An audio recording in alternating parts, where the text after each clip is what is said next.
Muy buenas tardes. En este video vamos a comenzar a tratar el tema de los osciladores de los instrumentos musicales. El oscilador en un instrumento es el elemento primario que vibra. Un instrumento está compuesto por varias partes. En primer lugar tenemos la fuente de energía, que podría ser la persona que toca el instrumento. En segundo lugar, tenemos el excitador. En el caso de una guitarra, por ejemplo, la uña, la yema del dedo, una púa o una moneda. Si habláramos de un piano, el excitador es el martillo. Luego tenemos el oscilador, que en esta clase lo que vamos a estudiar son las cuerdas en particular. Y en el caso de los instrumentos de viento, el oscilador sería la columna de aire. Luego viene el resonador. Y por último tenemos la sala. La sala es considerada por muchos autores como una extensión del instrumento musical. Piensen que si tocamos la guitarra en el cuarto, suena de una manera, y si pasamos al living de casa o a otro ambiente, a la cocina, el instrumento suena diferente. Y en un mismo ambiente yo puedo hacer determinadas modificaciones para hacer que el timbre de mi instrumento sea modificado por la acústica del lugar.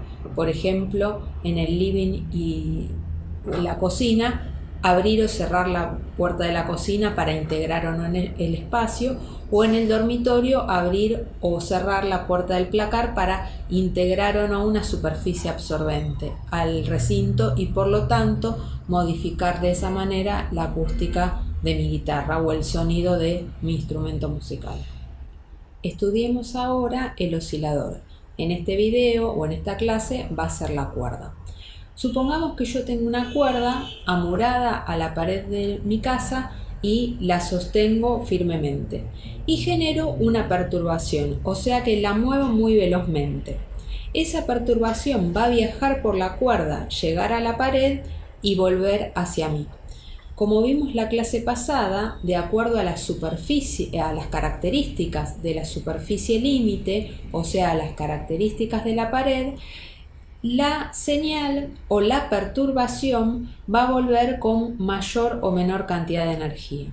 Si la pared está recubierta con una superficie absorbente, es probable que la perturbación me vuelva con menos energía, y si la pared está lisa, está revocada y pintada y es de mampostería o de hormigón, la perturbación me va a volver con mucha energía. Además, me va a volver en sentido contrario. Veamos unas imágenes que representan este fenómeno del que venimos charlando.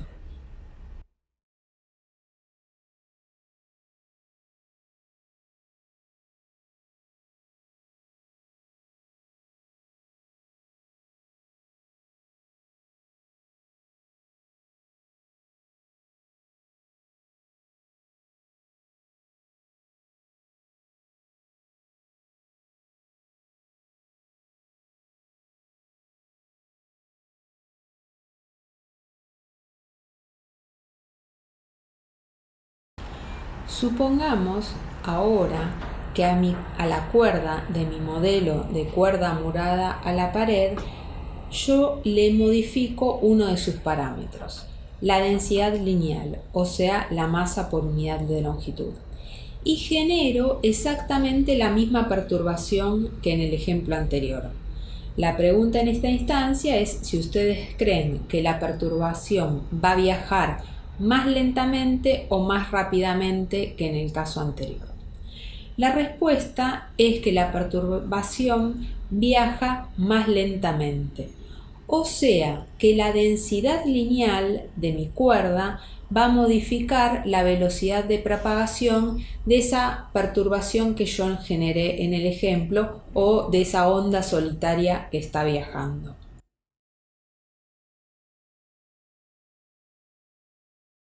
Si ahora yo aumento la tensión de mi cuerda, por ejemplo, me voy con un paso hacia atrás y genero exactamente la misma perturbación, la pregunta vuelve a ser si esa onda solitaria viaja más rápidamente o más lentamente. Y la respuesta es que viaja más rápidamente.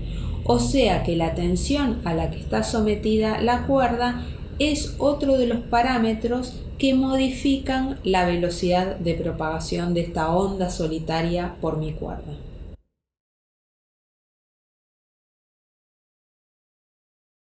Los dos parámetros que definen la velocidad de propagación en una cuerda van a ser la tensión y la densidad lineal. Si aumento la tensión, la velocidad de propagación aumenta, significa que son directamente proporcionales. Si aumento la densidad lineal, mi velocidad de propagación disminuye, significa que son inversamente proporcionales. ¿Y con qué relación? Esa relación se da en esta fórmula que vamos a ver a continuación. La velocidad de propagación va a ser igual a la raíz de la tensión sobre la densidad lineal.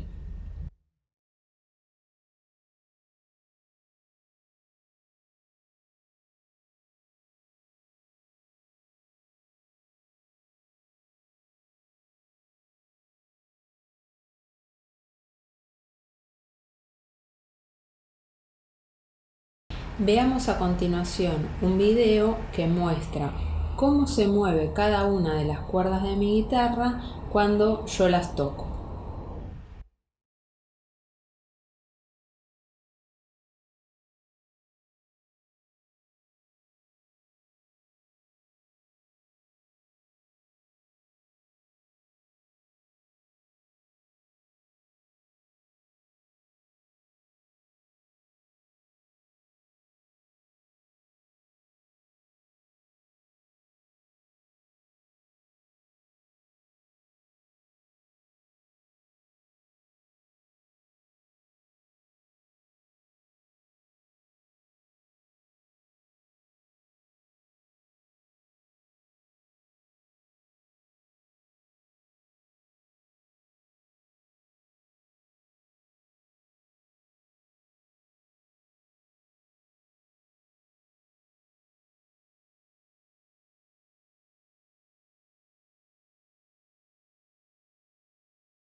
Cada una de las cuerdas de mi guitarra se mueve de una forma compleja. Afortunadamente, si analizamos ese movimiento complejo, nos encontramos que es producto de una serie de movimientos individuales mucho más simples. Veamos los 4 primeros movimientos que realiza la cuerda en el siguiente video.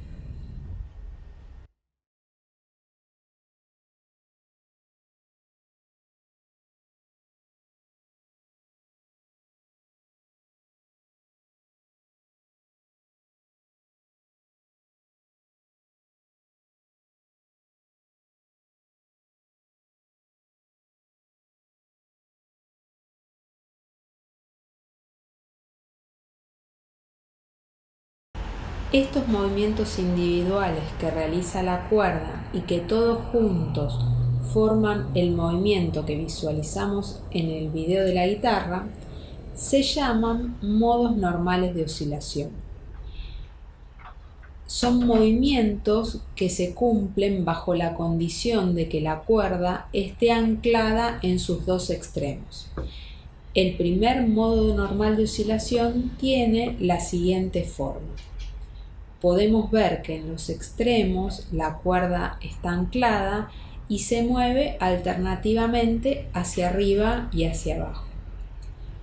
Los puntos donde la cuerda no tiene movimiento se denominan nodos y el punto donde se mueve en forma máxima se denomina vientre. Pasemos ahora al segundo modo normal de oscilación.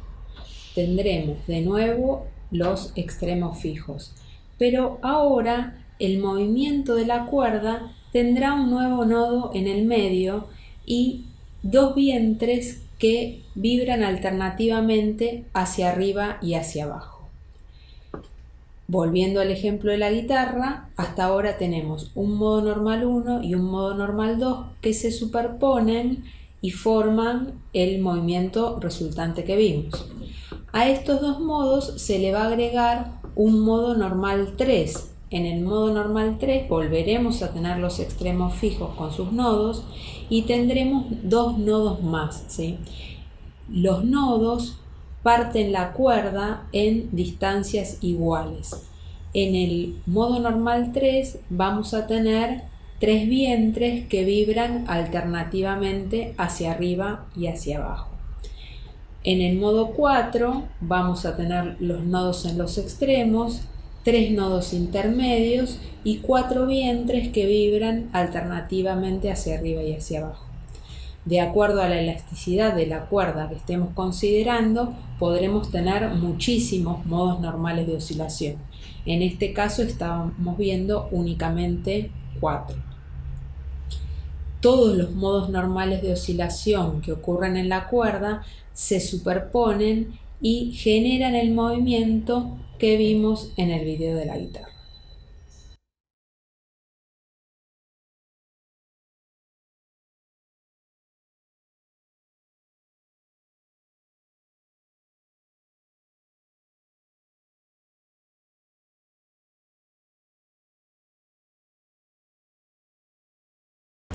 A estas ondas que ocurren entre dos extremos fijos las vamos a llamar ondas estacionarias y son el único modo de vibración posible para una cuerda anclada en sus dos extremos.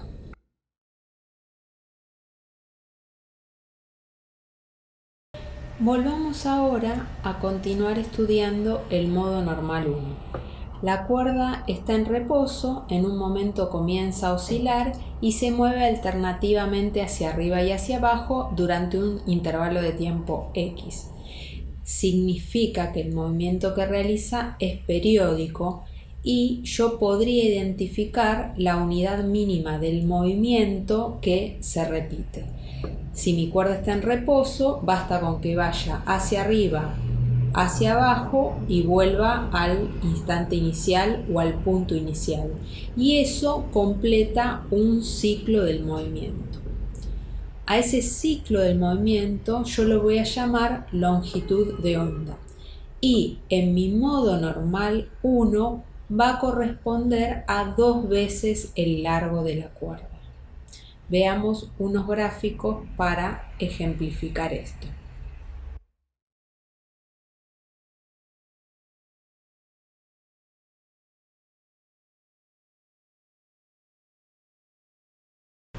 En mi modo normal 2 la cuerda está en reposo, pero cuando se pone en movimiento oscila alternativamente hacia arriba y hacia abajo. Gráficamente voy a obtener que mi longitud de onda la obtengo en el largo de la cuerda. El modo normal 3, que dividía mi cuerda en tres partes iguales, va a darnos que la longitud de onda se cumple en 2/3 del largo de la cuerda y en el modo normal 4 en la mitad de la longitud de mi cuerda. Podemos expresar en forma general que la longitud de onda n es igual a 2L sobre n.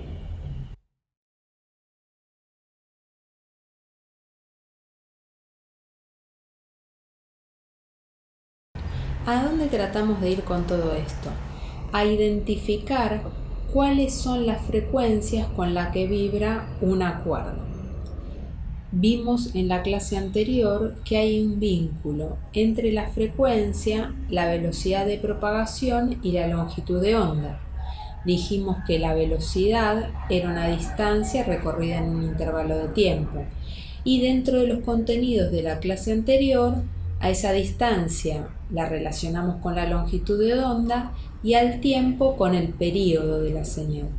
Como el período y la frecuencia estaban relacionadas, dijimos que la velocidad iba a ser igual a la longitud de onda por la frecuencia. En el caso de una cuerda aislada que está vibrando en muchos modos normales de oscilación en simultáneo, si yo quiero saber cuál es la frecuencia del modo normal de orden más bajo que corresponde con la frecuencia fundamental, voy a tener que operar con esta fórmula que acabamos de ver a continuación.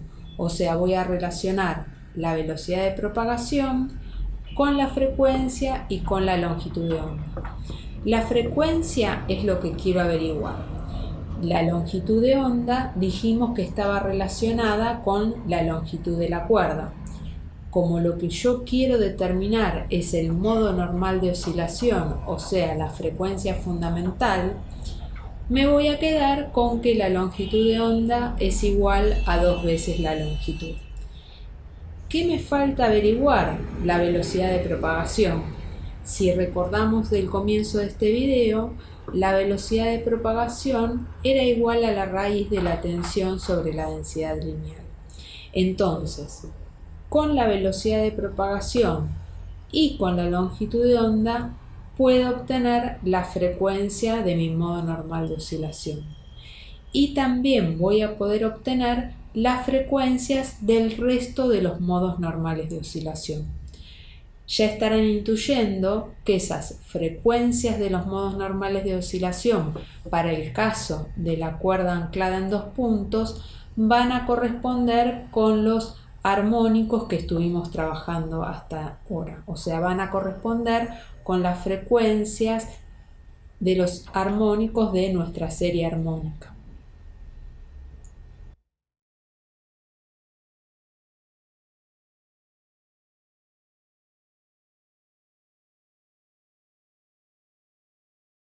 Si opero con estos elementos, voy a terminar teniendo que la frecuencia, por ejemplo, del modo normal 1 es inversamente proporcional a su longitud, directamente proporcional a la tensión e inversamente proporcional a la densidad lineal. ¿Qué significa esto? Que la frecuencia a la que vibra una cuerda depende de esos 3 parámetros. Si aumento el largo, voy a disminuir la frecuencia. Si aumento la densidad lineal, voy a disminuir la frecuencia también. Y si aumento la tensión, voy a aumentar la frecuencia. Significa que para un instrumento como el violín o la guitarra, que tiene 4 o 6 cuerdas, todos de igual largo, tengo que variar los otros 2 parámetros para obtener un cambio de frecuencia. Si tomo una sola de las cuerdas de mi guitarra y quiero cambiarle la frecuencia, forzosamente no me va a quedar otra que disminuirle el largo o realizarle una escordatura, bajarle la tensión y obtener una nota más grave. Podemos decir que la frecuencia en una cuerda depende de los parámetros físicos de la misma, y esta relación con la tensión, la densidad lineal y el largo se conoce como leyes de Mersenne. En una cuerda va a haber muchos modos de oscilación en simultáneo que no se molestan entre ellos, y cada uno de esos modos, como dijimos anteriormente, se va a corresponder con uno de nuestros armónicos.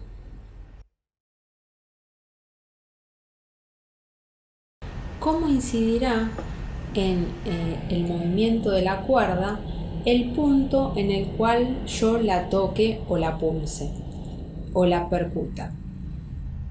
Supongamos que yo toco la cuerda en la mitad. La pregunta acá sería, ¿se van a seguir produciendo todos los modos normales de oscilación? Y si la respuesta fuera no, ¿cuáles se van a anular? Pensémoslo por un momento. Los modos que no se producen son los modos de orden par, porque son todos los que en el punto donde yo toqué la cuerda tienen un nodo. Y como yo la estoy, si quieren, estirando en ese punto, estoy evitando que ese movimiento oscilatorio se produzca, porque para que se produzca tiene que tener forzosamente un nodo en la mitad de la cuerda. Si yo ahora elijo tocar mi cuerda en un tercio, la pregunta es ¿cuáles modos de oscilación no se van a producir? Y la respuesta sería todos aquellos que en ese punto tengan un nodo, o sea, el modo 3, el modo 6, el modo 9. Si hago la misma acción en el cuarto de la cuerda, los modos normales de vibración que no se van a producir van a ser aquellos que tengan un nodo en ese punto, es decir, el 4 y sus múltiplos. Este fenómeno se conoce como ley de Young, que dice lo siguiente: localizada una excitación en un punto de la cuerda, no se van a producir los modos que tengan nodo en ese punto. Supongamos que yo toco en un punto muy cerca de uno de los extremos anclados de la cuerda. Tal vez eso sea la décima parte de la cuerda. Significa que voy a anular el modo 10, el modo 20 y algún modo superior si es que el patrón de vibraciones de la cuerda tiene modos de orden tan alto. Y si toco mi cuerda más cerca de la mitad, voy a anular muchos más modos de vibración. Eso es lo que define el sonido opaco y brillante que caracteriza a tocar cerca de la boca del instrumento o cerca del puente del instrumento. O sea, que cerca del puente el sonido es más brillante porque se ponen en vibración una mayor cantidad de modos y por ende el sonido tiene mayor cantidad de armónicos. Y más cerca de la boca estoy anulando una mayor cantidad de modos y por ende mi espectro va a tener menos cantidad de armónicos.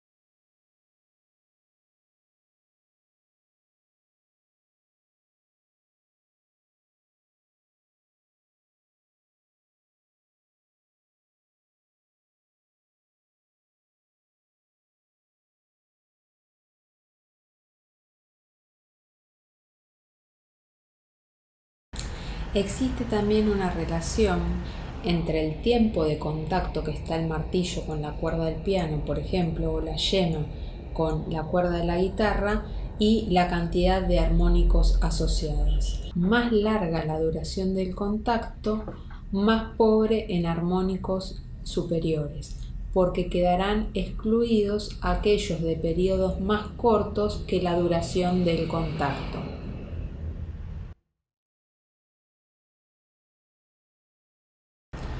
Para finalizar este video, veamos cómo es el movimiento de una cuerda de violín al ser frotada por un arco.